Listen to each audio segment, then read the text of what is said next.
आरण्यकांड। श्री गणेशाय नमः। श्री जानकी वल्लभो विजयते।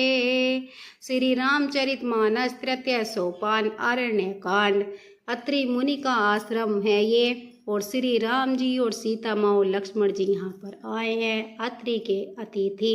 ये अत्रि मुनि का आश्रम है। बोलिए जय श्री राम। आरण्यकांड सुनाते हैं आपको। जय श्री राम। यह चौपाई आरण्य कांड की है। आरण्य कांड शुरू। आरण्य कांड की चौपाई। आरण्य कांड तृतीय सोपान। भारत प्रीति में गाई, मति अनुरूप अनूप सुहाई। ओ अब प्रभु चरित सुने हूँ अति पावन, करत जे बन्ने सुरे नर मुनि भावन। चौपाई का अर्थ है पूर्ववासियों के और भरत जी के अनुपम और सुंदर प्रेम मैंने अपनी बुद्धि के अनुसार गान किया। अब देवता मनुष्य और मुनियों के मन को भाने वाले मेरे प्रभु श्री रामचंद्र जी के वे अत्यंत पवित्र चरित्र सुनो, जिन्हें मैं वन में कर रहे हैं। जिन्हें वे वन में कर रही हैं। एक बार चुने कुसुम सुहाए, निज कर भूषण राम बनाए। सीत ही बही राय प्रभु सादर, बैठे वटिक शिला पर सुंदर।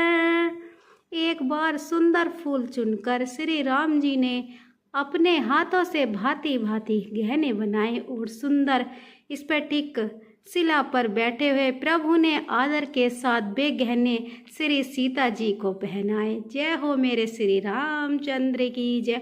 सूर्यपति सोते धरी मायस वेसा, सट चाहत रघुपति बल देखा। जिमि पी पीली का सागर था, महामंदे मति पावन चाह। देवराज इंद्र का मूर्ख पुत्र जयंत कौआ एक धरक श्री रघुनाथ जी का बल देखना चाहता है, जैसे महान मंद बुद्धि चींटी समुद्र का था पानी पाना चाहती है। ओ सीता चरण चोच हति भागा, मोड़े मंदे मति कारण कागा। चला रुधिर रघु नायक जाना, सीख धनुष सायक संधाना। वह वह जो है मंद बुद्धि, मूड का मतलब है वह मंद बुद्धि कारण से भगवान की बल की परीक्षा करने के लिए बना हुआ कौआ सीता जी के चरणों में चोंच मारकर भागा। जब रक्त बह चला तब श्री रघुनाथ जी ने जाना और धनुष पर सीख तीर चढ़ाकर बाण साधने लगे। दोहा। अति कृपाल रघुनायक सदा दीन परने हैं, ओ रामा सदा दीन परने हैं। तासन आई की न छलू, मूरख अब गुन गे है। सियावर राम जय जय राम, मेरे मन वसियो सीताराम। प्रेरित मंत्र ब्रह्म श्रद्धावा, चला जीवा यस भय पावा। इस वाली चौपाई का अर्थ है श्री रघुनाथ जी ने अत्यंत ही कृपालु हैं और जिनका दीनों पर सदा प्रेम रहता है, उनसे भी उस अवगुणों के घर मूर्ख जयंत ने आकर छल किया। प्रेरित मंत्र ब्रह्म श्रद्धावा, चला भाजी बायस भय पावा। धरि निज रूप गए हूँ पितु पाही, राम विमुख रा चाहते ही नाही। मन से प्रेरित होकर वह ब्रह्मा बाण दौड़ा। कौआ भयभीत होकर भाग चला। वह अपना असली रूप धरकर पिता इंद्र के पास गया, पर श्री राम जी का विरोधी जानकर इंद्र ने उसको नहीं रखा। भानिरा से उपजी मन त्रासा, जथा चक्र भय ऋषि दुर्वासा। ब्रह्मधाम शिवपुरी सब लोका, फिरा श्री मित्य व्याकुल भय शोका। तब वह निराश हो गया, उसके मन में भय उत्पन्न हो गया, जैसे दुर्वासा ऋषि को चक्र से भय हुआ था।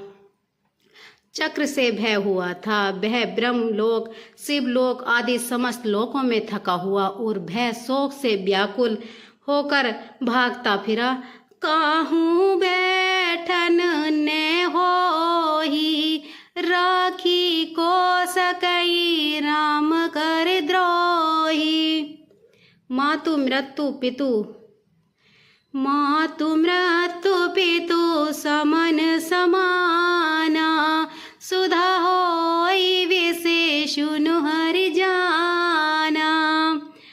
पर रखना तो दूर रहा, किसी ने उसे बैठने तक के लिए नहीं कहा। श्री राम जी के दोहे को कौन रख सकता है? द्रोही को कौन रख सकता है? श्री रामचंद्र जी के द्रोही को कौन रख सकता है? काकभूषुंडी जी कहते हैं, हे गरुड़ सुनिए, उसके लिए माता मृत्यु के समान, पिता यमराज के समान और अमृत विष के समान हो जाता है। मित्र करहि सत रिपु के करनी, ता कह विबुध नदी वह तरनी। सब जगु ताहि अनलहु ते ताता, जो रघुवीर विमुख सुनु भ्राता। मित्र सेकंडों और मित्र सैकड़ों शत्रुओं सी करनी लगता है। मित्र सैकड़ों और शत्रुओं की सी करने लगता है। देव नदी गंगा जी उसके लिए वैतरणी, यमरूप की यमपुरी नदी हो जाती है। हे भाई सुनिए, जो श्री रघुनाथ जी के विमुख होता है, समस्त जगत उसके लिए अग्नि से भी अधिक गर्म जलने वाला हो जाता है। बोलिए जय श्री राम, जय श्री राम, जय बोलिए सीताराम।